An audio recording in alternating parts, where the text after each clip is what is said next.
Live from New York, it's Ask an Engineer. Double time! You love it so much. We're doing Yeah. it twice. It's me, Lady Ada, and One of those days. It's just one of those days. With me is Mr. Lady Ada, broadcasting from downtown Manhattan. You saw the previous video. We visited the 9/11 memorial last week. It seemed like 9/11 was like a month ago. It was 5 days ago. So we went down. There was vigil, and there was also the park that's open. And Adafruit was just a few blocks from the Freedom Tower. Over the last decade, it was being built. So it has a special place. I was in New York when September 11th happened 19 years ago, September 10th, and I got to go home early. I was at the Woolworth building, so it's kind of close. So, New York event, New York those thing. lights they're put there to symbolize the two towers and all the 3,000 people who died in the attacks 19 years ago. It's heavy days, 2020 and looking back and more. It's also, New York. This is what New York it has struggles. It has, a lot. New York is in a sense a center of the world, and so a lot of things come to it, and we're still dealing with that. Speaking of, we're still standing. We're still standing. Still here. Me and Mr. Lady Ada doing this show. We just wrapped up half an hour of show and That's right. tell. We'll talk about that soon. And we're still in business. As of today, still. All right, so we got an exciting show for you tonight. What's going on this week? On tonight's show, we'll talk about being open, safe, and smart. We are opening and have been open, and we are shipping. All right, we thank you for the orders. These are pre-COVID photos of our team. Thanks. We do need your orders because we're 6 months into this, 200 days for the most part. And New York's struggling. Yeah. City furloughs are coming. And there's a lot going on. And we'll talk about that tonight on the show. Show and tell, people around the world showing and sharing. Yep. Lady, I'll talk about that. Some highlights from JP's show, including a Make Code Minute. Got a little bit of CircuitPython news. Could do some time traveling. Got some New York City factory footage. Got some 3D printing. We have DigiKey and Adafruit Presents, Ion MPI. And we got some new products. We got some questions we're going to answer. We do that over on Discord, adafruit.it/Discord. Join all 20,000 of us. We'll do that and more on Ask an Engineer. Yes. Okay, Here for an hour. So let's. But you get 5 hours worth of content. Yeah, so let's just go over some stuff. Let me think of the first thing that I want to do tonight. Let's just go right over to we're open. We're open. Doing it smart, doing it safe. Shipping safely.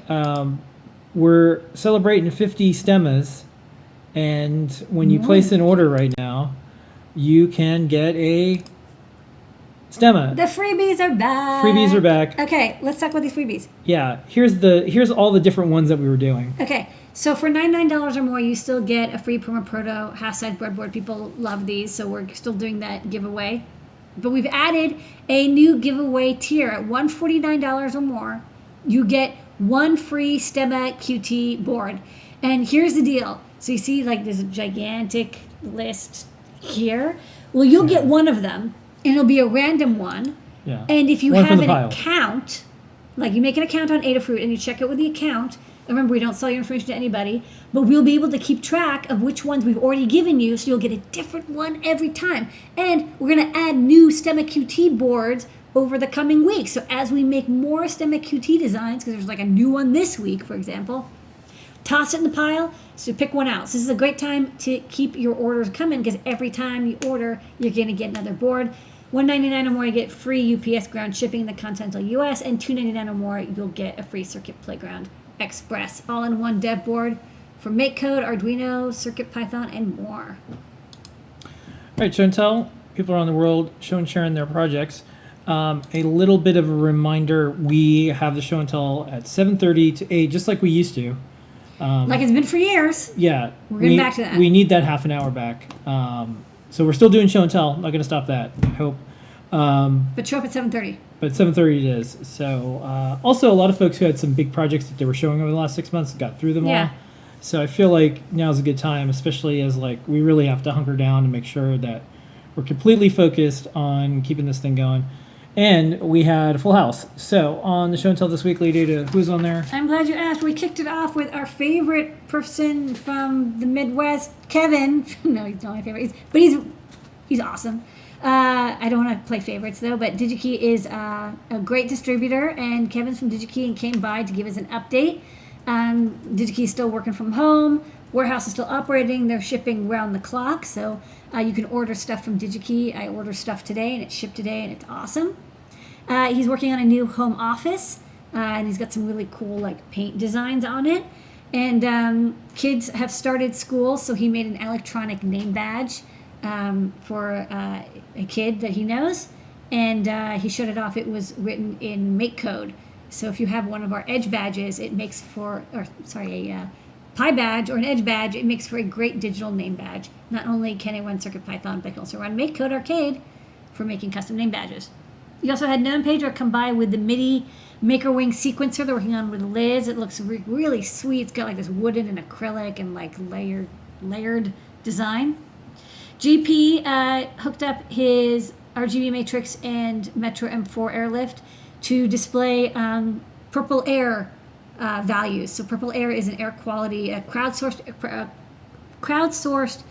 air quality system that lets you pinpoint which place you want to get readings from, and people upload data, and then you can get localized air quality readings, which is important because he is near LA, and it's smoggy and smoky there. So he showed that off, and he showed that in Fresno it's really bad. So if you're in Fresno, don't be outside unless you're wearing plenty of PPE. Scott also, he's in Portland, so he's doing a AQI project as well. He took an air quality, he did the other side, he took an air quality module, hooked it up to a Feather, and is displaying the air quality calculation from it using CircuitPython. He said he put it together in 20 minutes. Wow, isn't it amazing how easy and fast it is to write and code projects in CircuitPython? Scott would know, he's the lead. Colin made a CircuitPython project too. He's got good air because he's here on the East Coast, and so instead he's making I voted pins. It's an OLED display that says I vote, and when you press a button, it says I voted. So now you can wear a pin before and after you vote. And then it also, when you press the third button, asks, are you going to vote? So get more people out to the polls. That's Colin's prerogative. Jepler has a CAN IO demo. He's got CAN bus sending and receiving, working on the SAM E54. It's very exciting because a few years ago I designed a SAM D54 feather, and I want to release it. So having CAN support was essential for that. Yes. Erin is making a LED neon selfie cove. So in celebration of Wonder Woman, who she feels she can look up to and really wish existed because we could really use her right now. But she's got the LED on neon flex with NeoPixels, and it's got the Wonder Woman logo, and she's going to basically show people how to make their own Instagram selfie coves. Melissa worked on NeoPixel frame buff library and has escaped the smoke. She spent a lot of this week running away from a very smoky area and is now safe and sound after a long drive. So that's good. We're so glad to hear that she got there safe and sound.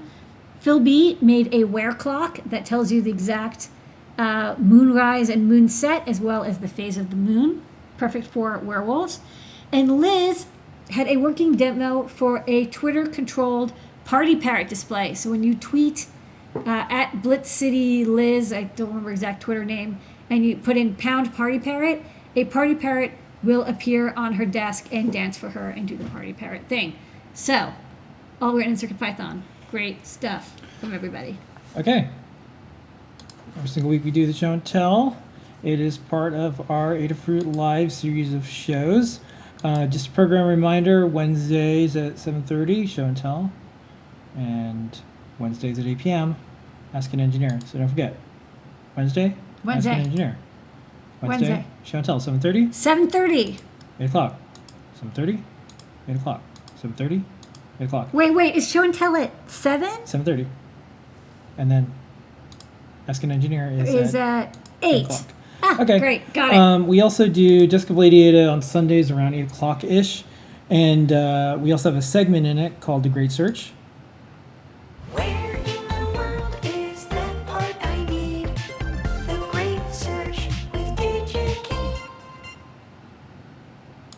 It's a new jingle for it. The thing about the Great Search is, like, I'm glad we're doing it in partnership with DigiKey, but I actually personally just wanted to do it because people are always asking me, like, all the time, like, how do I find a replacement part, or how do I find a part with a spec? And I was like, we should just do, like, a segment on our show where I tell people how to spec parts, because that's a lot of what engineering is. Like, I spend a lot of my time specing parts. A lot, like, the origins of Ask an Engineer and Show and Tell came in from just kind of, after you get the same question like 3 times, it might be a show. And this one was like, we get questions, how do I find that part? Or like a lot of when Limor shows how she does engineering, a lot of it is finding the right part, making sure it's available, specking it out right, being able to go from 1 million of something to 1,000 to 100 to 1. Being able to solder it, all these things to do what you want, how to decode the data sheets. You know what? Maybe the next one we'll do some data sheet decoding. That'll be good. That's what we get asked for a lot. Okay. All right, JP show is tomorrow, and we also have a new segment show that JP's doing, JP's product pick of the week. So I want to show us a highlight of the purple air thing he's working on. Yes. And then we'll do a little 1-minute highlight of the last new product pick. Okay.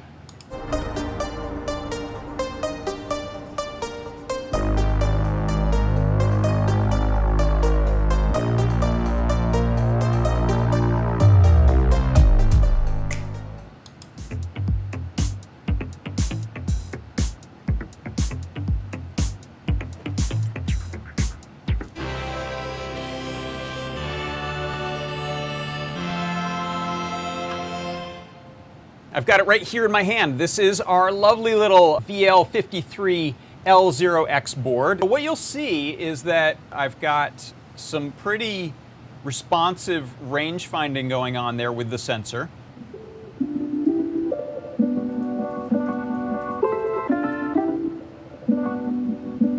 There it is right there. That's the VL53L0X distance sensor in the lovely Stemma QT form factor that makes it easy to plug and play, which is my product pick of the week.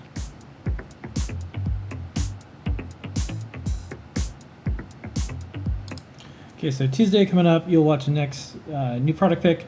And one of the things that we're doing is, while JP's doing the live show, we embed the live video in the product page.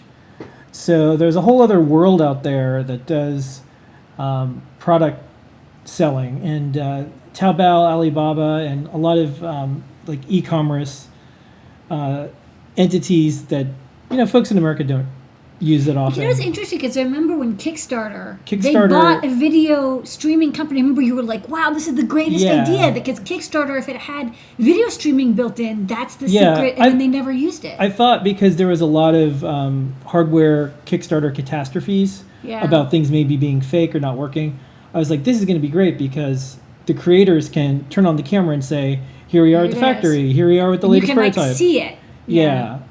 Hard to render and show. Yeah. So I was looking at what happens. There's like a big sales day that Amazon does once a year. Well, that's Prime Day. Yeah, that's like every other day for like Taobao, Alibaba, and some of these sites. And what I saw was there's a lot of like live video streaming about the products, and you can ask questions, and it's all connected to the product page.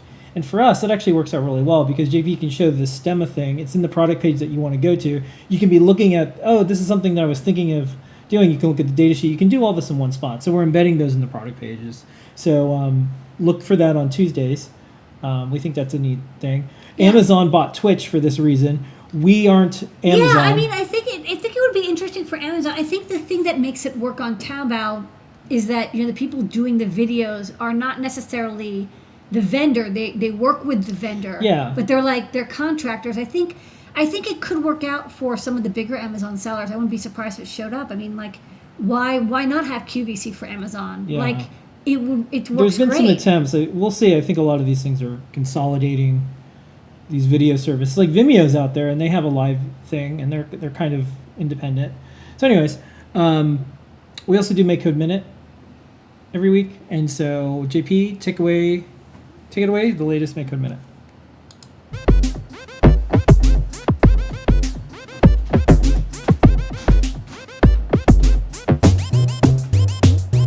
What I've got for the Make Code Minute today is I wanted to create some custom little sound effects on the board, and I've actually got 3 that I've built here. the right button. And here's my favorite one, both buttons at once. All right, and so what we get there are some custom sounds that are similar to some of the canned sound effects, except those weren't the ones I wanted. I wanted something else. I wanted some little pew-pew sounds and some robot-y random noises. So how did I do this? If we take a look at the MakeCode session right here, you'll see that I've got in my startup, I'm calling just a little NeoPixel light up. I light up some predetermined pixels there. And then I'm setting some variables here. I've got a maximum value of 3,000 hertz. That's the highest pitch that we'll hear. I've got a minimum of 1,200. And then I have an interval of 80. That's the steps in the frequency that I'm going to go between. I'm going to add or subtract 80 from one of those numbers to get to the next one. I've also set a tempo and a volume. So when I press one of these buttons, similar things happen for A and B. For A, what happens is that we repeat 3 times, setting the tone to our maximum, and then subtracting from it our interval until we reach the minimum. We do that 3 times. Similar for the B button, we're a rising tone, adding to from the minimum until we get to the maximum. And then this one is really simple, and I think it's the best sounding one. This is pressing A and B together. I loop through 100 times of picking a random value somewhere between that minimum and maximum and playing it for a 16th note beat. And I also play 1 frame of this canned sparkle animation. And so in doing that, you can see here in the simulator, we get some nice little random flashing. And I'll play it one more time from the overhead here, just because I love that one so much. And it's never going to be the same way twice. So that is a way that you can create some really cool spacey sci-fi sound effects right inside of MakeCode for the Circuit Playground Express. And that is your MakeCode Minute. Okay, next up, happy 100th Python on Hardware newsletter. Last week was the 99th on 9/9. On 9/9 on Circuit Python Day. So we got that. We'll be returning to the video newsletter stuff when Kenny gets back. I was going to try to do a video version of the newsletter today. However, I lost most of today to running an Adafruit, so... read the newsletter. Read the newsletter. It's all there. And just read it out loud. I Read it to know, a sing it friend. to yourself. I do want to cover like one or two of the cool things. We have 150 plus CircuitPython capable boards right now, and like I think another 5 came in like today or yesterday, and 50 Blinka compatible boards. So 200 total ways for you to run CircuitPython code on a microcontroller on my computer. The industry news that covers microcontrollers, aside from Hackspace and Make, has not yet written about this. This, I believe, is the most microcontrollers, different boards that something runs on. Yeah. So Arduino runs on a lot of stuff. Officially. Now Arduino, it's a hack. Like they don't officially support. Yeah. So most boards. there's boards that you can look in the Arduino IDE. Yeah. There's probably like There's like 20 or so. 30. 20 or 30. Let's say there's now 50. 50, Let's say there's maybe, even 100. We have 150. Yeah. So if you're interested in like a full menagerie of every type of board, every type of processor, check out circuitpython.org/downloads. And then if you want to do things in the Linux world, circuitpython.org/Blinka, which is over 50 altogether. So we got coverage. And we also have we don't even include everybody's Mac and Windows computer when you use an FT232 or MCP221 USB converter. You can use your desktop machine as well with all of our sensors and drivers and code examples. So it's good stuff. Yeah. Okay. Time travel. Let's look around the world of makers, hackers, artists, and engineers. And then just news that's going on. Yeah. So Lady Ada and I are trying to set a good example for our team and getting a COVID test every month. Or, of course, if we have symptoms or if we're in a situation. Yeah. But no matter what, we just put it on the calendar. So we're at the factory usually in the evening shift and then weekends. Or like this week we were on site overlapping a shift because we had to do a specific manufacturing run. So we also want to make sure anytime we're around, the team knows that we're safe. So Sunday got the test, got the results Tuesday night and Wednesday. So 2-3 days. So it was negative, really fast. Yeah, very easy. Super fast. For those of you who are nervous or worried about it, best way I could describe it is it feels like a little water up your nose, or on a very mild oopsite had a little bit too much wasabi, like for a second. It definitely has that little bit of wasabi, like ugh, or like a little bit too much hot sauce, Yeah. but it doesn't linger. You're like, oh, some water went, so salt water went up my nose. That's what it Yeah. feels like, and then you're done. So, the reason we get these is because we want everyone to be safe. And, like, we're out at events. We've been part of, I've posted all the protests that we've attended, marches and things. There's crowds. So we try to get tested. Right now, we've not gotten sick, just like regular sick. But if we even had any symptoms, we would get tested. So we're just trying to encourage everyone. We don't expect or want our team to share their results, of course, unless they're positive. But so far as a company, we've been able to navigate it. Like, it's now day 200 because I just got a newsletter. They're like, day 200. I'm just like, oh my gosh. There is this Voyager series, like Year of Hell. And it's like Year of Hell, day 55. And there's these like creatures that are coming in from another dimension. Wait, Yeah. is this like Star Trek or what? It was Voyager. It's a pretty good series. Yeah. It was and like, I think there's a Twitter account that just posts this like meme. So, anyways, We're definitely in the year of hell, no question. yeah, it's like 200 days in. So, this is all. This is one of the few things we can do. So, we're getting tests. We do surface testing just to see if there's any viral load on any surfaces. No, so far. We're going to do that every month, of course. And all of our team have been, or a lot of them have been getting tests or antibody tests. So, I just want to reassure everyone, our team's safe. But it is tough doing this. I mean, you can just read the news. It's tough running a company during these times. We're still trying to keep up with all the things that we normally do in publishing.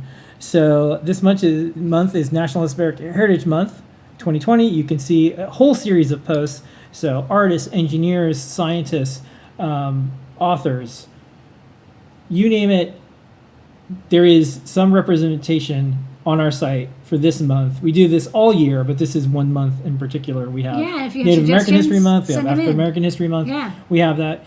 And I'll just say straight up, because Adafruit has always been more than just an electronics company, we've always been a publisher, we try to use our platform to help. But unfortunately, other platforms don't do this. So every time we have something like National Hispanic Heritage Month, we post it on all of our social media properties. Most of them are okay, except for one in particular. Oh, I wonder which one that is. It's Facebook. Oh, really? So we joined the Stop Hate for Profit campaign. We did some stuff with the John Lewis documentary folks, Magnolia Pictures. And, a lot of things like putting up a hashtag doesn't do anything, but we do all the things that we do. Check out adafruit.com/Black Lives Matter. But we try to do even more. But right now, because I already got a crummy email from someone who doesn't like National Hispanic Month. Okay. Yeah, and they're just like, Facebook. So on our Instagram account today, we just froze it. And the idea is to get the message out. So yeah, I'll say it like straight up. It would be super great not to have to be on these platforms, but you can't run a business. It's like,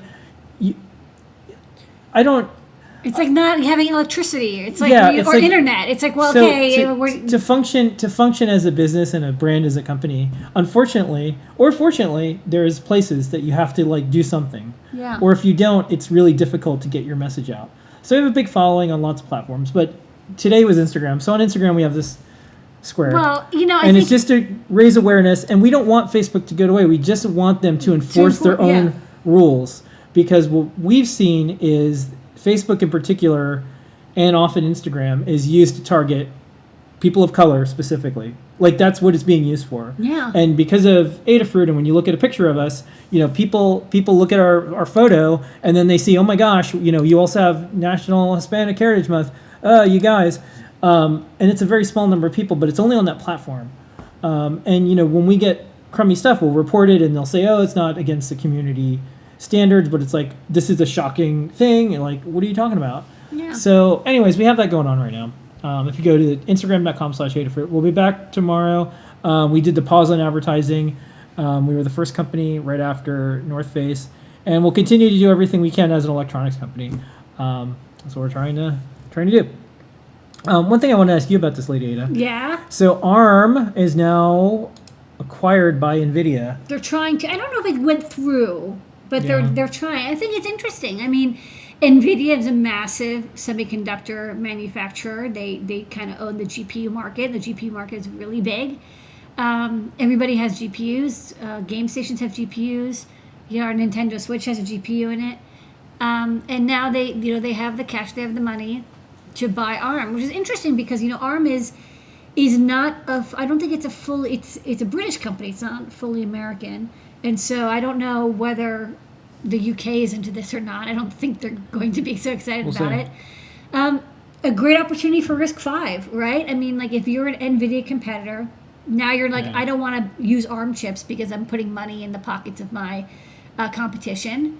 It could be that going to other platforms like ESP32 uses Tensilica. People use the RISC-V chipset. People use the MIPS chipsets. ARM isn't the only one out there. Intel is also could compete with ARM if they wanted to. Go down to that lower power level, lower capability level. I love ARM core chips. I also really like NVIDIA GPUs. So it'll be interesting to see if this gets permitted. Honestly, I'm not convinced that regulatory bodies are going to allow two gigantic companies like this to merge. I mean, they would own like a huge chunk of the semiconductor I market. don't have a lot of faith in regulatory bodies. Yeah, I know. But I will say, just in a general level, it's uncomfortable that the companies are so big. Like, there's just like a handful of companies, and then they gobble up. And this in the semiconductor Another industry one. has been happening. I mean, Atmel Yeah. got purchased by Microchip. Scilabs just got purchased, or they bought somebody. I don't remember. I remember we were covering Trinamic, which is like a stepper motor driver, and then Yeah. as I refreshed the page, it was like Broadcom. we just and got the- purchased by like there's- Maxim, and then Yeah. Broadcom got purchased by Avago. I don't even actually, I can't even keep track of them. There's actually so many purchases. Linear Tech just got bought by Analog. National Semi, a while ago Yeah. got bought by TI. That was kind of the beginning. Money's also cheap, so there's just like a huge amount of capital, Yeah, and we'll probably just continue to see consolidation. we'll see. We shall see. Yeah, like Adafruit was approached to get purchased, and it just didn't seem like it made sense. But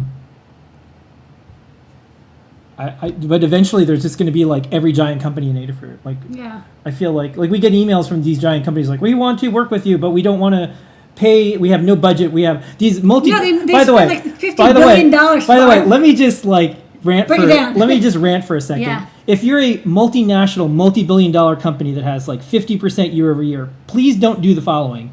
Will Lemoore do free private workshops for their employees? Will Lemoore do a free talk? Can you do a whole bunch of free engineering?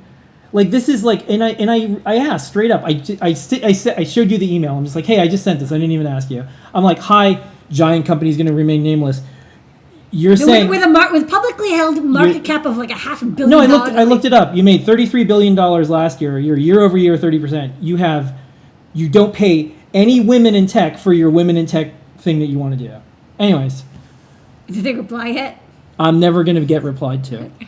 Okay, more time travel. Next up, So fun videos. yeah, we have some electronic videos. See you on the other side.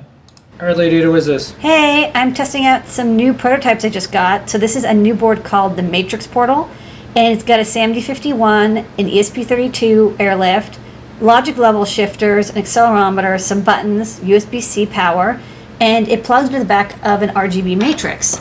And it's also got like a stomach QT port, breakouts, and some other stuff. And then if I plug this into USB-C, you can see that it's got the accelerometer built in to make really easy LED sand projects. So far this prototype's working really well. Okay, Lady Ada, what is this? Hey, we're trying out some new color graphics on this 5.65 inch 7-color e-ink display on a Raspberry Pi. We generated some cool dithered images. So this is the CircuitPython 6 release image. It's got this kind of purple, yellow, like watercolor look. And then the next image is all of your favorite Adafruit characters. You got Adabot, Minerva, Sparky the Blue Smoke Monster, Blinka. And so this is where you really see the colors start to pop out. And then maybe we'll do one more image. Yeah. you'll see as it comes in, each layer has to activate. And this is one with Adabot, showing some Adafruit love. Thanks, Adabot. What a beautiful image. Okay, Lady Ada, what is this? Hey, I'm working on a B&O 080 and 085 9DOF breakout board. This is an all-in-one IMU, which is kind of neat. It does like Euler and quaternion calculations all for you, and it'll spit it out in I2C, SPI, or UART. And UART's kind of interesting because here I've got a STEMMA QT cable, and the I2C pins are also UART pins, and I've got it like wired up to this like USB to serial converter cable. It's an FTDI cable. And then on my computer, you can see I've got Python code. This is a library we've written in Python 3, and it's reading the UART. And you can even see, like, as I twist and move it, the rotation vector and the accelerometer data updates instantly. So what's interesting about this is it's an easy way to get IMU data into a computer without a microcontroller required. It's all in one. Kind of cool stuff. Okie dokie. And then, again, our reminder, I said this in the beginning of the show and also show and tell. We do paid day off for voting at Adafruit. Feel free to email me, pt@adafruit.com, and let me know if you need help convincing your organization. There's only a few weeks left. One of the things that we did is adafruit.com/vote, and we have a bunch of voting resources up there you can check out. You can share them with your friends, family, coworkers, and more. We also pay folks if they want to be a poll worker because they have a paid day off. Even if they're doing like mail-in voting, they can be a poll worker. And thank you everyone who's used the resources and decided to be a poll worker. Because I think everyone agrees, no matter where you're at on the political spectrum, everyone wants everything to be fair. That's right. Because I'll tell you what we don't want. We don't Which is gonna want happen. we don't want exactly what's going to happen. Which is everyone saying that's not right, that's not fair. Like, I lived through Bush versus Gore. And that was nothing. Yeah, like memories. I mean, that was like that's so traumatic. It's like wow, it actually like went to Yeah. court and was settled there. So I feel like don't let this opportunity pass to do something. And I feel like doing something is vote, and then also if you can, because there's going to be a lot of people who normally would be poll workers who aren't because they're maybe a high risk individual because they're older.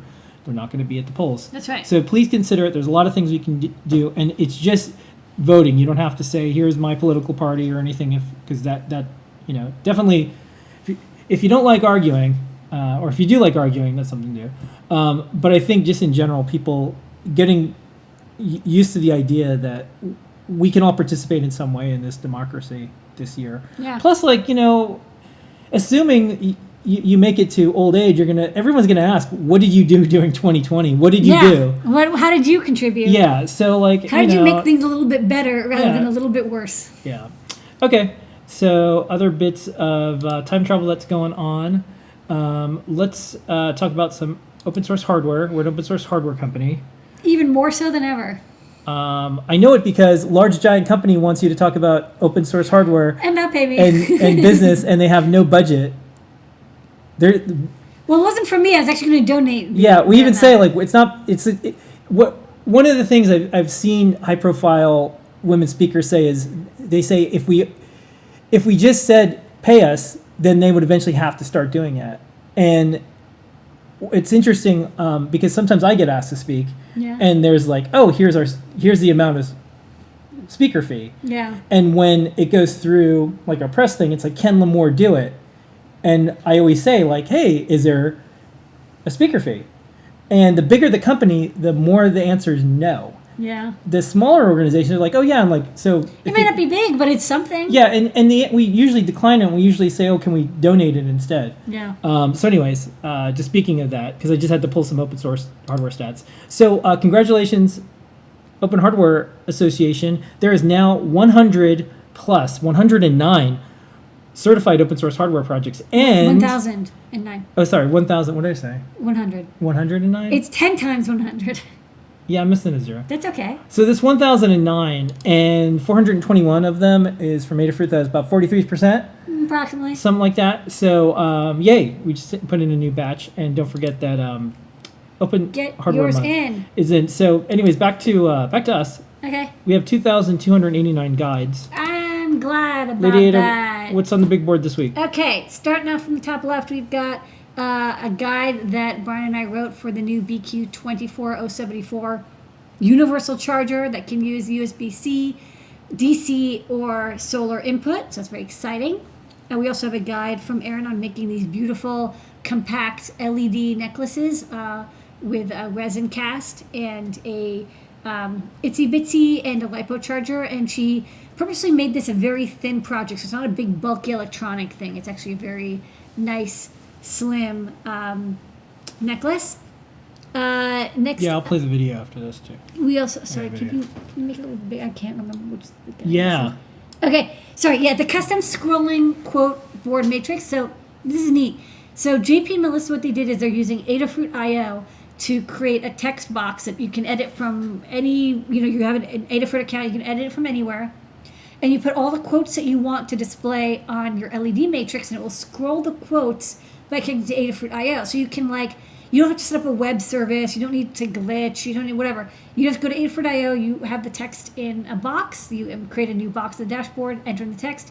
It sends it. You can change the color. We have a guide that goes with the Analog IC Insights app that we covered in last Desk Lady Ada and 2 Ask an Engineers ago. So if you don't want to watch a video and you want to read some text instead, check out this guide. It tells you how to get free stuff. There's free electronics for you if you read this guide, promise. We also have a guide by Kattni for the LC709203F light poly fuel gauge, very popular new product, and the guide for the SPI FRAM weather display matrix, so you can display the local weather. And then coming up soon will be the air quality project. And from Noah and Pedro is the Stemma Lego base plates to make all your Stemma projects Lego brick compatible. Yeah, and we'll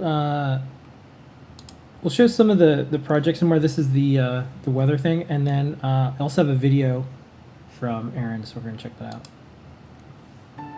Make a glowing wire wrap amulet with an Adafruit Itsy Bitsy and CircuitPython. Customize the colors and animations to suit your style. A tiny battery charger means the necklace is rechargeable with a USB cord. We've made the components as compact as possible to fit inside a 2-inch pendant. Add an epoxy resin stone and finish it off with a lovely wire wrap setting. See the full build tutorial on the Adafruit Learning System. And remember to click that subscribe button for more inspiration.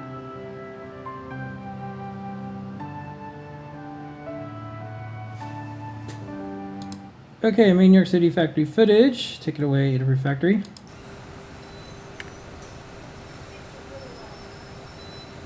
It's one of our testers. Yeah, testing out the Cricut. With a microbit in it.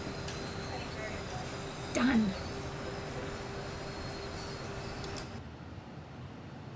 Some more older testers before I made custom PCBs for each one.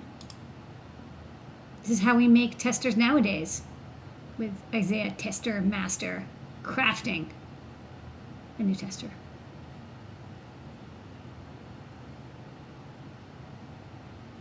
Nice.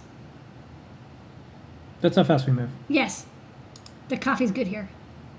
It's a non-working screen is what it looks like.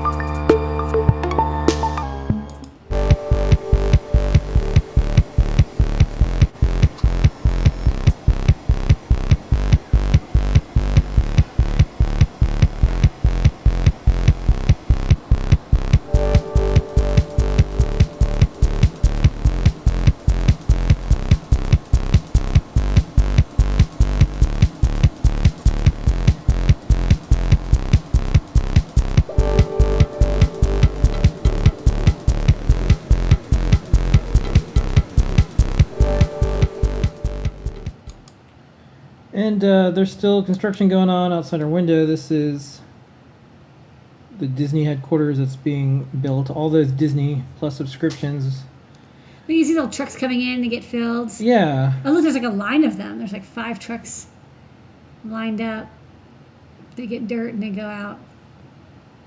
Yeah. And then this is, you can see, even in New York, the it was There's some it was a smog. little smoggy Yeah. all the way to here. Yeah. All right, so we got some 3D printing. So this week we're gonna play a couple things. I had to race to get stuff in this week. You got the so- stemma. Yeah, I've got the video? Stemma video, and then I got 2 speed ups. Okay. So this is from Noah and Pedro. Don't forget to check out their shows every single Wednesday, 11 a.m. So we're gonna play these all back to back. See you on the other side. Bye. Hey, what's up folks? In this project, we're making LEGO compatible parts for Adafruit Stemma QT breakout boards. These 3D printed holders feature built-in standoffs for press fitting the PCBs. We think it's a nice way to secure them without any screws or adhesives. On the bottom are tubes that are designed to fit onto LEGO compatible bricks. Clearance in between the PCB and holder allows space for components on the bottom of the PCB. This is nice because the various Stemma boards feature different components. Stemma is a plug-and-play system that lets you quickly plug together various boards and accessories without any soldering. We designed various holders to fit all the different sizes of breakouts, as well as components like a battery and a switch. You can use just about any Adafruit feather and choose different bottoms for connecting to either the top or the bottom of LEGO compatible bricks. The feather wing doubler can be fitted onto this holder and snaps onto any LEGO compatible base plate for builds with motor control or sensor input. A small LiPo can be fitted into this pocket so you can make your builds portable by running off of a battery. You can also snap it onto the bottom or the top of any LEGO compatible base plate. We think this is a great way to build your prototypes because you can easily swap out the breakouts or change up the layout. This can be lots of fun, especially if you want to incorporate microcontrollers and sensors into your LEGO builds. Adafruit Stemma QT boards work with both Arduino and CircuitPython, so you can use whichever programming platform you like. Using Adafruit's demo code, you can use the serial monitor to quickly print out and plot data from your sensors. Each Stemma QT breakout features a learn guide with demo code, examples, and a library so you can quickly get your prototypes up and running. Be sure to check out the full list of Stemma QT products from Adafruit, links are in the description. Thanks so much for watching, and don't forget to subscribe for more projects and products from Adafruit.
It is time. Are you ready? Yes.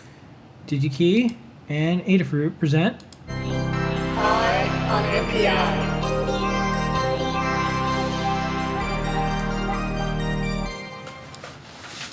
This week's Eye on NPI is from Intel, called RealSense. This is the new RealSense camera from Intel.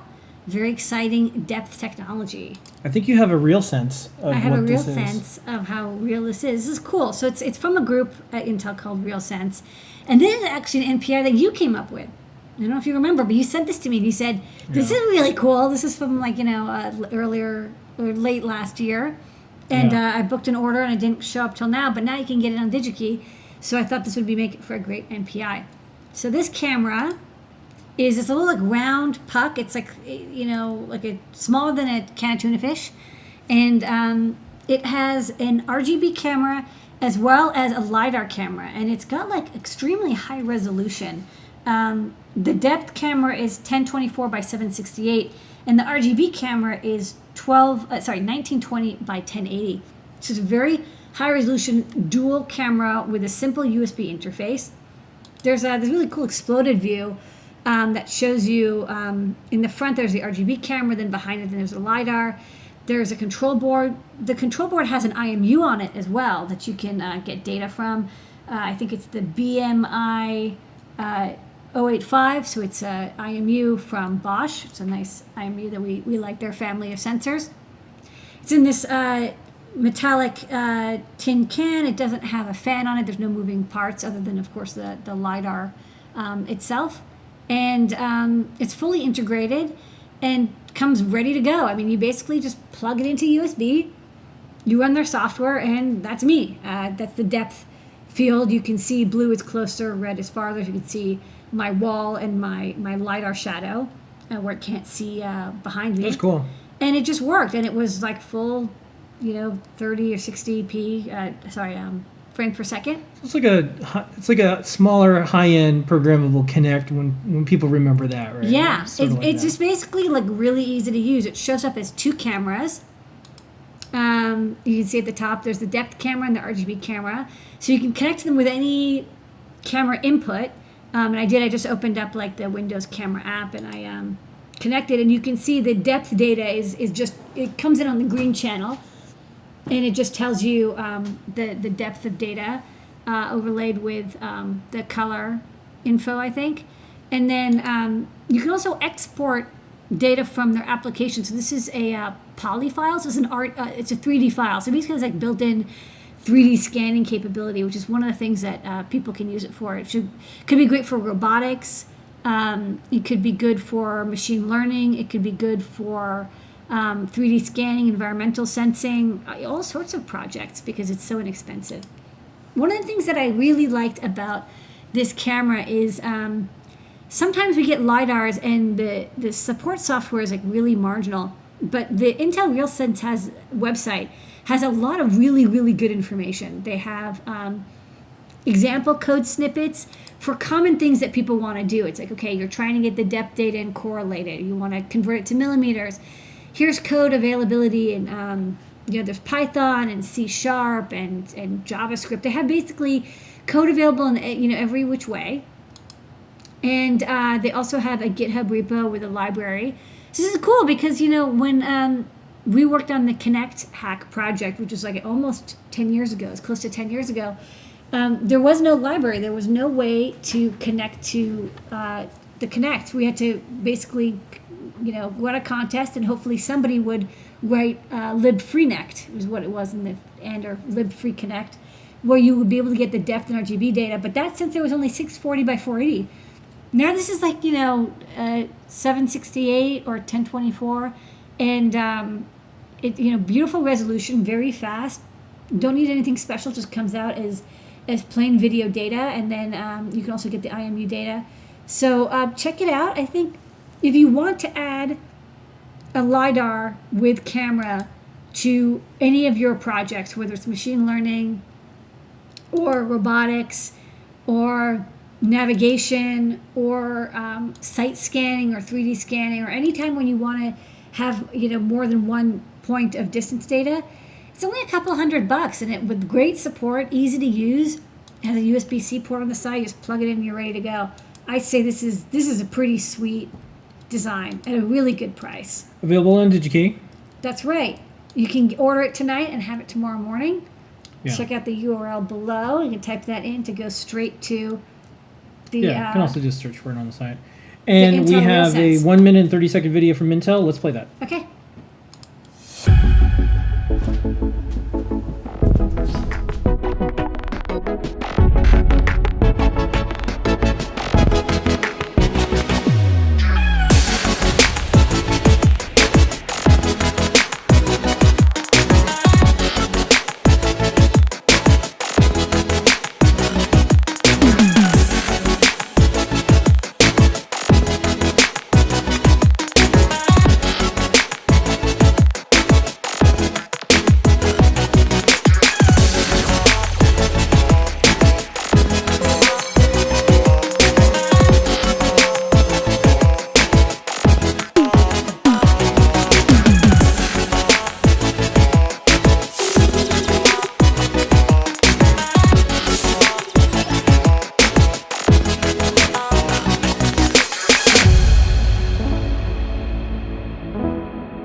And that is this week's on MPI. All right. Thanks, everybody.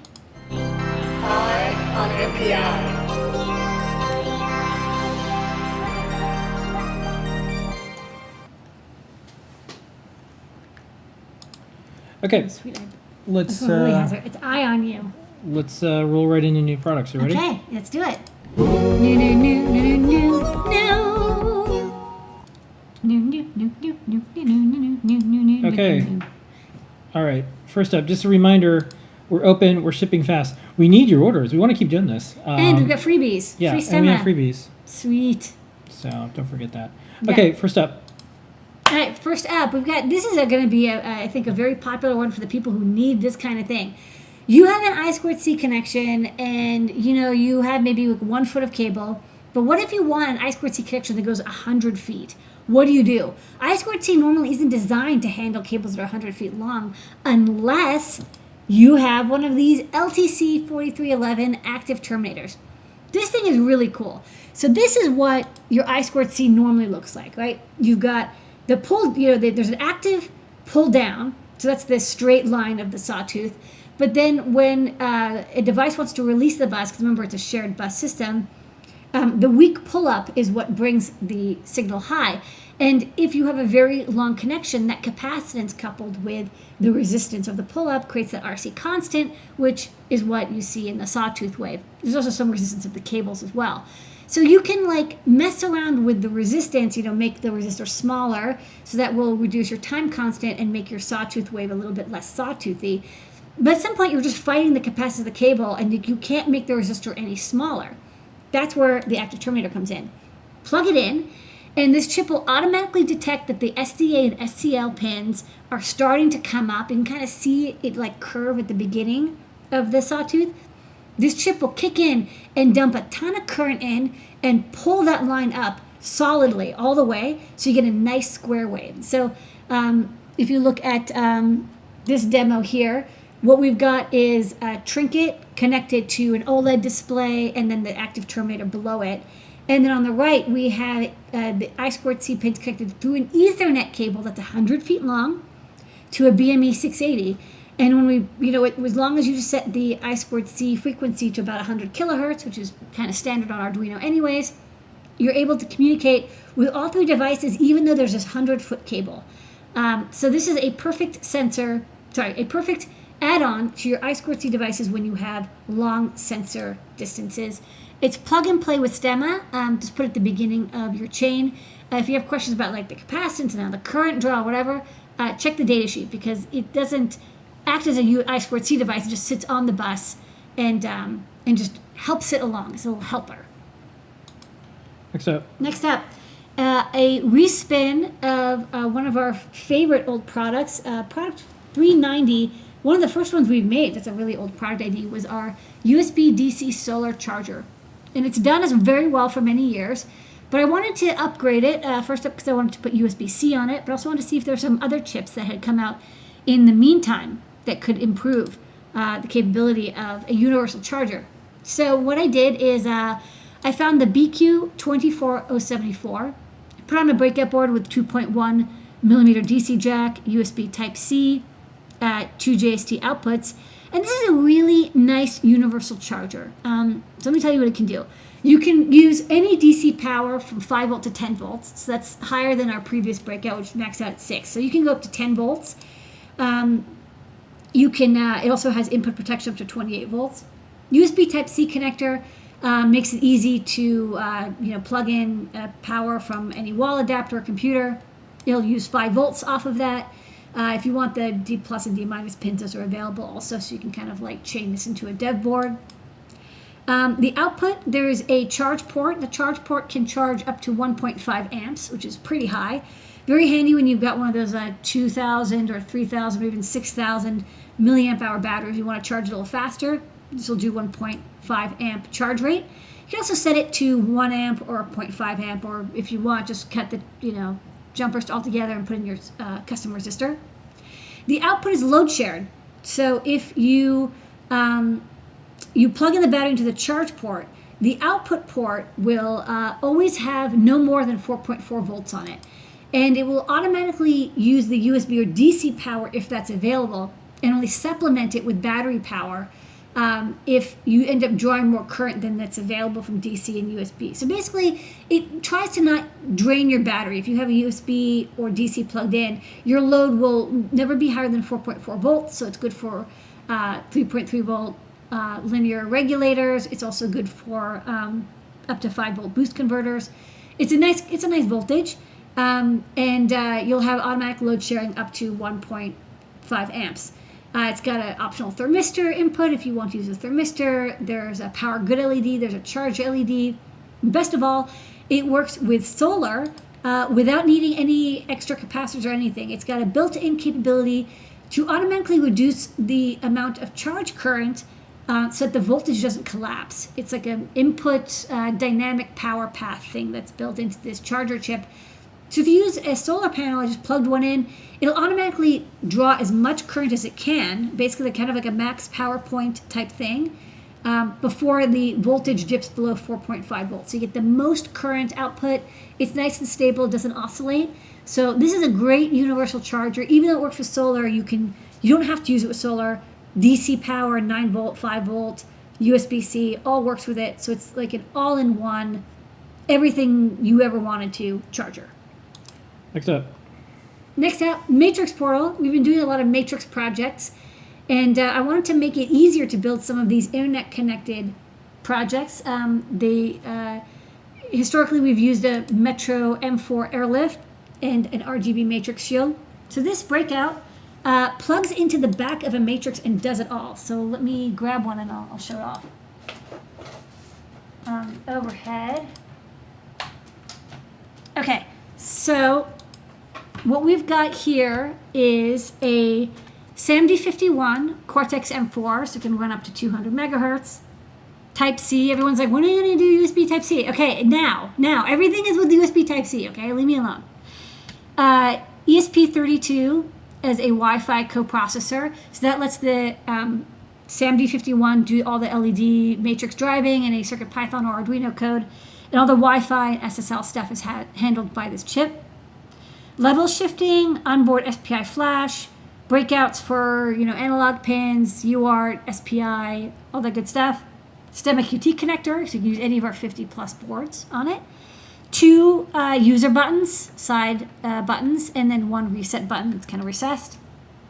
JST port, and then these 2 little SMD hex nuts. Basically, they're soldered onto the PCB. Allow for power, so the power comes in from the USB-C, or you can apply power here if you want, or through the connector. And it's like no soldering required. You basically, this comes already attached, this header. This header plugs into any Hub 75 RGB matrix, which is kind of like every RGB matrix. Every one that we sell is Hub 75. You can use it with 16 by 32 up to 64 by 64. So it's got the extra address E pin. So if you want to use it with 64 by 64 matrices, it'll work. And here's a demo. It's just going online and getting the price in Bitcoin.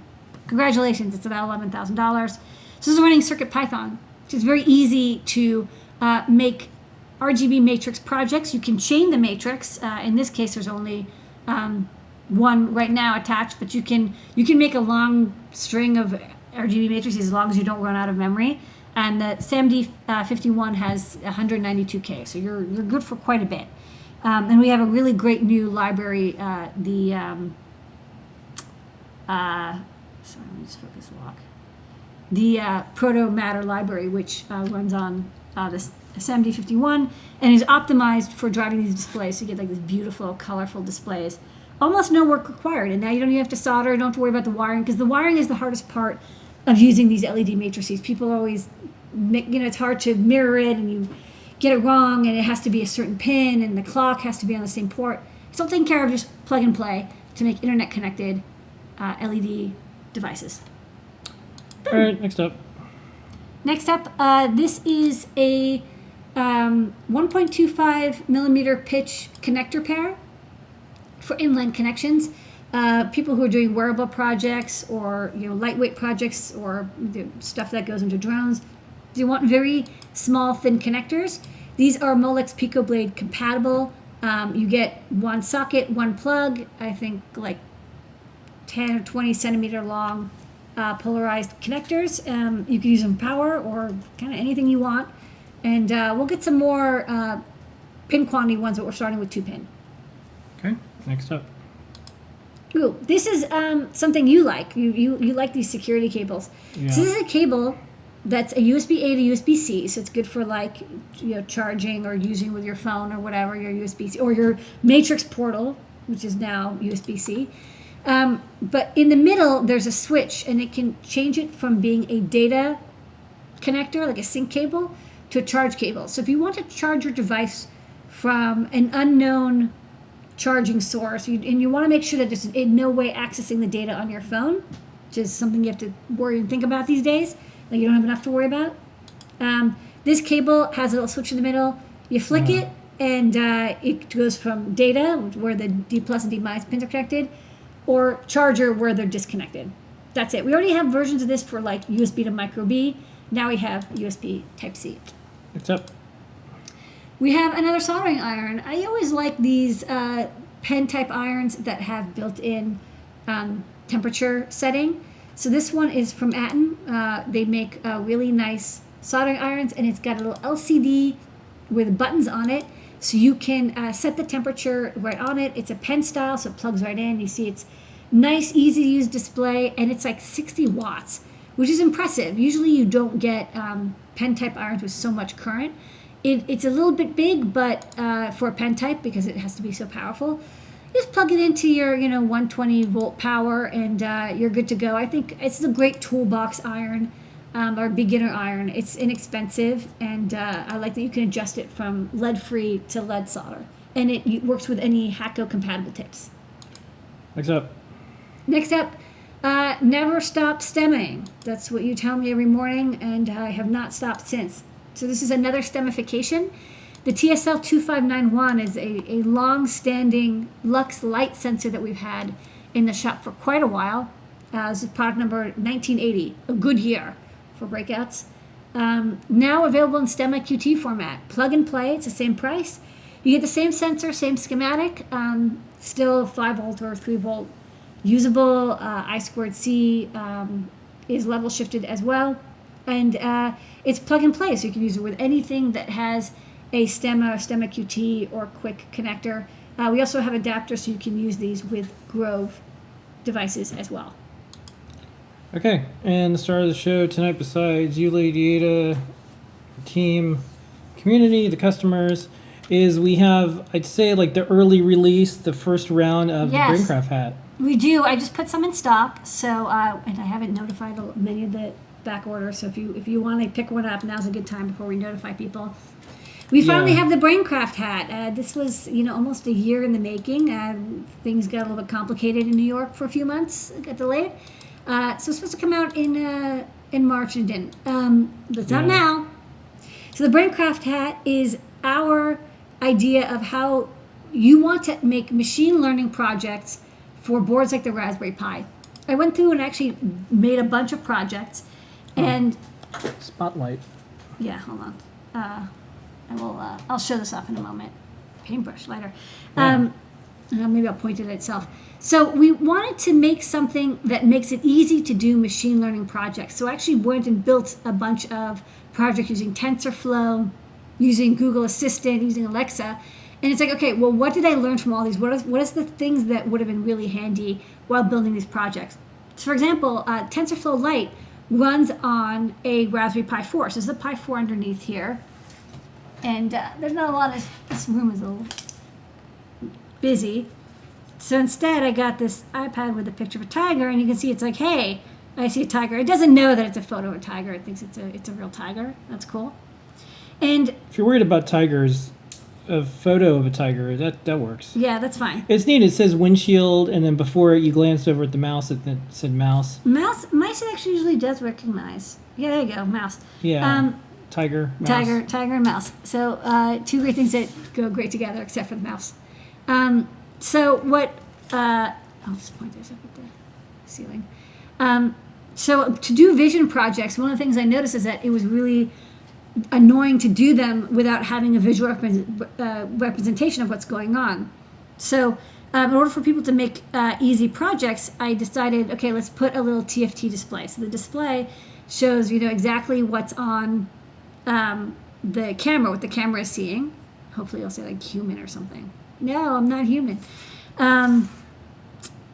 This game does look like a window shade. Window shade. So it's got a display 240 by 240 display for showing what is on the camera. It can also show you the frames per second. I've got the fan off, so that's why it's telling me the power is dipping a little bit. Yeah. Let's see if it knows this thing of hairspray. Hairspray. Syringe. Lotion. Okay, lotion. Not bad. So that's everyone's favorite hand sanitizer, and it recognizes iPod. it. Okay. Yeah. I can see why it's Pretty close. So having the display is really helpful, so you can do vision projects. There's a slot here for a camera, so you can use the Raspberry Pi camera with it. I'll move this little tape thing, so a little bit nicer. There's 3 DotStar LEDs. There's a 3-way joystick, and there's a button, so you can use that for audio projects. We'll show that. There's 2 JST connectors, so you can connect servos or relays or NeoPixels. That's something that actually the folks at Google TensorFlow said would be awesome. Like they're like, oh, I want to have a way for you to do machine learning, and then it controls a relay or a servo or a motor some way. So we made it so it's plug and play. You can plug in here or plug in here to connect another device. There's 2 speaker ports, and I can even try connecting the speaker. And let's see. Yeah. Here's the cool thing. One of the things that we wanted to do is, Tiger. it talks. It talks. So it just said tiger. I have to look at something else for a little bit, Yeah. and then it's like, oh no, Tiger. demo died. Yeah. I think because it's actually not connected to a good power source. All right, see this is the risky thing about demos. But when it's connected to a good power supply, it works fine. There's also a headphone output and 2 microphones, so you can do audio recognition projects. And Yeah. most importantly, there's an on-off switch for the audio. So if you want to ever make it so it's definitely not listening, this will manually disconnect the power from the audio circuitry. So it's definitely not listening to you, which is something that you've always said was an important part of machine learning and audio recognition projects. Yeah. Well, here's the thing. Just let's imagine a world where Google and Amazon Alexa and other permanent microphone devices in our homes had a switch, a physical switch that you knew when you switched it off, it wasn't listening. Yeah. It would the amount of like PR damage that's done every day and every year for these types of devices, and how oh yeah, by the way, an employee's been listening all the time. All these things that come up over and over, I think the adoption of these things would happen faster, and it would be like, hey, we're thinking about the user. So when we do these types of devices, we're gonna have an off switch. Audio on, audio off. You know, and it's mechanical. It's not like a mystery. It's just not a screen thing. It's a physical switch. No, it's a physical switch. What does a physical switch cost? This is like 15 cents. Okay, I think it's worth it. It's worth it. I think it's worth it. Yeah, and then on the back, one of the things that we spent a little bit of time going is well, I didn't turn it on because again the power supply I have here wasn't as good enough, but one thing that we noticed is when you're doing especially video recognition projects, the Raspberry Pi can start to overheat. So we added a fan that attaches onto it, and then when you plug it in, it turns on the fan, and it will cool down the Raspberry Pi so you can run your projects longer. We definitely noticed when we were running it for 15 minutes, it wasn't a big deal, but when you're running it for an hour, the Pi slowly heats up. So there's a fan that comes with it as well. So this is early release. We got a few in the shop. It definitely works. I'm writing up the guide. It'll be live probably tomorrow or early Friday morning on how to get everything going. And it works with our existing TensorFlow Lite project guide that we published. And we also published a guide on how to use Teachable Machine from Google to create a TensorFlow Lite file that you can then run on the Raspberry Pi to recognize custom objects.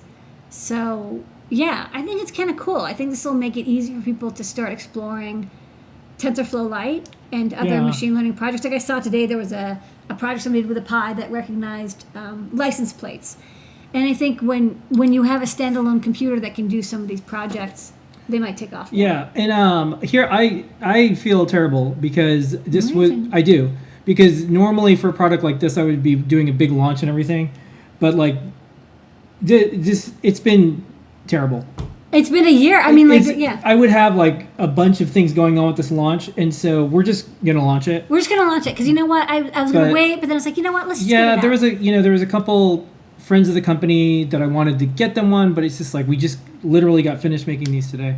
So, anyways, I feel like I failed. You didn't fail. But no, I did. We're gonna do more. But you didn't. No, the thing is, like, I'd rather, instead of like trying to be perfect, let's just get it out there. Here's the thing: we're gonna do guides and projects, and we'll do videos. Like I have to go back and redo all these projects that we built. We're gonna do videos and we'll show it off every week. One thing I'll say is Machine Learning Monday. Yeah, I just I couldn't get to the marketing and all the things I want to do with it. But the reason why I'm bummed is because this actually works. It's one of the few things, like the demo where you hold up pictures of a panda and it says panda. Like that's the 5-minute demo or the 5-second demo that you really want to show, especially a young person. Yeah. Like machine learning just isn't like find the leader of the group and kill and shoot them. Like machine learning it can be so much more. Yeah. So like some of the recognition things on different animals, that's really fun, especially for kids. Yeah, and with Teachable Machine, the real secret was Teachable Machine that, we got that working I think in January or February. Because I remember one of the projects we did was like, wearing a mask or not. And what's neat about it is that you can train it. It's the magic missing piece, which was how do you train TensorFlow to recognize objects that are not in the corpus? So like it recognizes a tiger and recognizes lotion, but it doesn't recognize you versus me. Like how do you have it recognize two different people? You have to train it. And that training is really hard, but with Teachable Machine, and we have a guide on it, and we'll port the guide over to the BrainCraft hat, and I train it to know you versus me, and it'll detect who's looking at it. I don't recognize me most days. Okay. Well, then it'll help you. It'll say maybe it'll help me out. That's okay. you, Phil. All right, and with that is our. Okay, we're gonna jump right to questions because I wanted to leave time. There were some good questions about some of the products during the I'll answer new them. Product section, so I'm just gonna try to find them in Discord, but Sure. feel free to repost them. Let's go right to questions. Okay. Okay, let me go back. Somebody says they like the physical switch. Yeah. It's your idea. You can. No, well, everyone wants no, the thing about a physical switch is everybody wants that. They're just denied it. There's you can't who you can email? Jeff Bezos? Like, why would they put a switch on something? Yeah. Why would Google put a switch on something? Plus, industrial designers are like, oh, gross, ugly switch. But, it gets dirty. but like switch is going to be occasionally good. There's also a lot of innovation that can happen Yeah. with switches. Like there's good ways to do switches. Think that would help make these things more useful in our homes. Okay, Wow. so I think I'm scrolling back a little bit. Why was there a level shifter on? I think it was the Matrix Portal. Oh, because the LED matrices run at 5 volts, and then 7051 runs at 3.3 volts. So you have to shift the signals up from 3 to 5, and that'll give you the cleanest signal. And it really does make a difference. If you don't have it, you can get like kind of flickery effects because the voltage just like barely hits the limit that the panel requires. The panels definitely want 5-volt logic. Okay, this is not a serious question, but I'd like an answer, no problem. Is it true that Adafruit is funding the movies Hackers 2? No, all the money is going to our employees. If we had any extra money at all whatsoever, it would still go to our employees because like we're basically in the hole for the last 6 months, paying everyone, even when we were all quarantined and locked down. However, if Adafruit was ever in a position, there's a lot of charity work we want to do. There's a lot of Philanthropic. philanthropy we want to do. But that being said, At the end of all that, we would. I think we could bring a lot to the table with what a Hackers movie would look like now. Because Modern Hackers would be very different. because Hackers, the term changed a little bit over the years. I started Hackaday. Hackers for a while wasn't a good term. Now Mark Zuckerberg co-opted it one hacker way. Like he's a hacker because he broke into school databases and posted up photos if women were hot or not, or if they look like farm animals. That was his hacking. So hacking's changed quite a bit. Yeah. Now there's the hackers are helpful. So I think hackers, especially now, would be pretty good. So yeah, I would like to help out with that. Next up, question: the solar lithium-ion polymer charger. Can you talk about the EN1 and the EN2 on the back of the PCB? Those are for like advanced customization. I had space, so I put jumpers in there. It basically sets the input current limit, which currently is I set to 1.5 amps. Check the data sheet if you want to set it to like half an amp or something. But I figured people usually want more power rather than less power. Okay. Next up, for the Braincraft hat, are you saying that for license plate it would be able to read them? Yeah, there was a project. We'll post it on the blog. It was pretty cool. It used a Raspberry Pi with the Pi camera, and it would look at photos of cars, and it would be able to identify the license plate and decode it. I think it used a web service as well, but that would be a great project for the Braincraft app because you could then display, you could use the display to show off the number. Okay. Next up, the question on Fusion 360 versus free versus other ones. Drop that question in the 3D Hangouts. The 3D show. Hangouts. Yeah, because Noah and Pedro would be able to answer that. They're better. pros at that. Next up, any new IR sensors coming out, small and powerful, 2 to 3 inches off a surface? I think the VCNL series is probably your best bet. 4040, the VCNL 4040 will be a good IR sensor for about that distance. Okay, why are 10x 1 meter NeoPixel strip cheaper than 2x 5 meter reels? Probably because we have a quantity discount. That's just how it is. Yeah, probably. Will we see a Pi Portal with capacitive touch and ESP32S2? There might be something in design. Yeah, so here's the deal. We have the ESP32S2. I think last week. Let me just drop this on the overhead real quick. We have the mini one, and we're talking about look how it kind of already almost fits on the back of the Clue. Yeah, it's like the same size as the Bluetooth. Yeah, one. so you can see we've been thinking about this stuff, and this is just a regular screen, but you can imagine that we're working on this stuff. I think I'm always looking for screens. I mean, like getting these IPS 240 by 240 screens. If it's on the market, I'm always looking for it. Yeah, one thing to think about: your purchases now help fund that type of development. It's true. Next up, with Arduino, can I connect to the Adafruit Matrix Portal to Adafruit I/O? I'd assume it needs a pin modification, or will it just work like a Pi Portal? It'll work just like a Pi Portal. Okay. Do you know of a distance sensor that works around 1 to 10 millimeters or even 40 to 50 millimeters, but with high resolution and around 0.1 millimeters? Maybe something like... There's nothing with 0.1 millimeter resolution. Okay. And you're not going to find it for the price that you're willing to pay. Sorry. You can try, a piezo sensor that'll give you maybe the resolution, but won't give you that distance sensing. It's only good for like 1 millimeter. Yeah.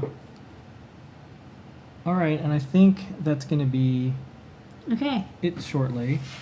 I'm going to see if there's any other questions. Tiger. Yeah, I'm going to see if there's any other questions in the other chats. Got this.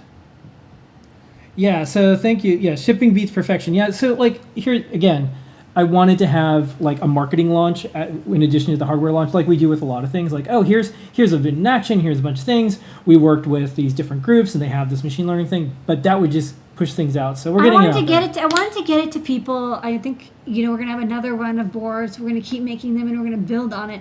This is the kind of product where I don't think the initial launch is the biggest one. I think it's gonna be projects that we do as we release it, because right now there's no easy way to do this machine learning type projects on Raspberry Pi. You and I are the only people, when we were doing Machine Learning Monday, we were like the leaders of doing these kinds of TensorFlow Lite projects. Like nobody was doing And them. I guess this just goes back to my like mini rant before.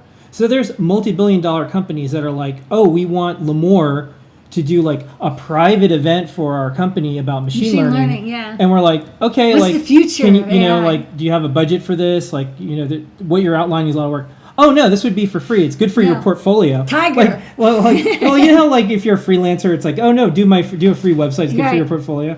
It's like, oh no, I don't need exposure. This would be really good to connect you with our executives. Like, no, it's not. No, it's not, because so they can ask me for more free stuff. Yeah. So there is billions of dollars in this machine learning space. So if you like machine learning, but maybe you don't want to deal with these billion-dollar companies and build something your own and have it open source and have an off switch, maybe this is a different way to launch the thing. Like maybe folks are just going to pick this up and it'll be like, oh, this is machine learning that I always wanted without the hype. Yeah. No, From a trusted company. I'm writing the guide now, and it's like so easy. Well, I mean, it's as easy as it's gonna get. It's not easy, but it's as easy as it's gonna get to do this stuff. Okay, well, shipping beats perfection is it's in a couple different chats, so that's about all right. Well, maybe y'all can get one, and then maybe post your projects on all these social media platforms. I think people will. I think people will use it because it has everything you need to do vision projects, to do audio projects. I mean, like, I think this lets you do all the basics, and then people can build on that. Yeah. I think combining this with Teachable Machine and Colab, I think is a powerful mix, because people want to make. We have the AIY kits and the Vision kit, but the thing that always like killed me about it was there's no display. So like, it would like blink an LED blue, and it was like that's good, but it's like, well, I don't know why it's blinking blue. What is it recognizing? I wish it would have a display. So I'm going to try to get. They had a smile detector. I want to get that smile detector to work on this too, and then it'll never work on you. I'm so tired. I'm gonna We're gonna get out of here. I'm gonna cry, eat, and throw up, and then I'm gonna throw up, cry, and eat. we can cycle through the bathroom, the pillow, and the toilet. Yeah, we don't have to separate because we both have a negative COVID test. So That's right. So I got that going on. Bye. Okay. All right, everybody. That's our show. Bye, everybody. We'll see you next week. Special thanks to Zay. I think he's in the Slack behind the scenes. Please continue to pick up some stuff in the Adafruit store. We are squeaky clean. We have proof. We have proof. I'm coming free. Go to adafruit.com/opensafely. You can see all the protocols and things we're doing. Our entire team thanks you. These are pre-COVID photos, of course. Pre-COVID. We'll see everybody next week. Don't forget, 7:30 show and tell, 8 o'clock Ask an Engineer. We'll JP's part of the week. Yeah. Then Pedro do 3D Hangouts. Wednesday. And then Monday we got CircuitPython meeting. Yeah. Friday we got Scott's deep dives. Yeah. He's diving deep into. If I can get like 20 minutes tomorrow, I have so many little videos that I want to post of some of the stuff we've been up to. I just got to figure out a way to do it. Okay. Okay. All right. Bye, everybody. Bye, everybody. See you next week. Here is your moment of Zener.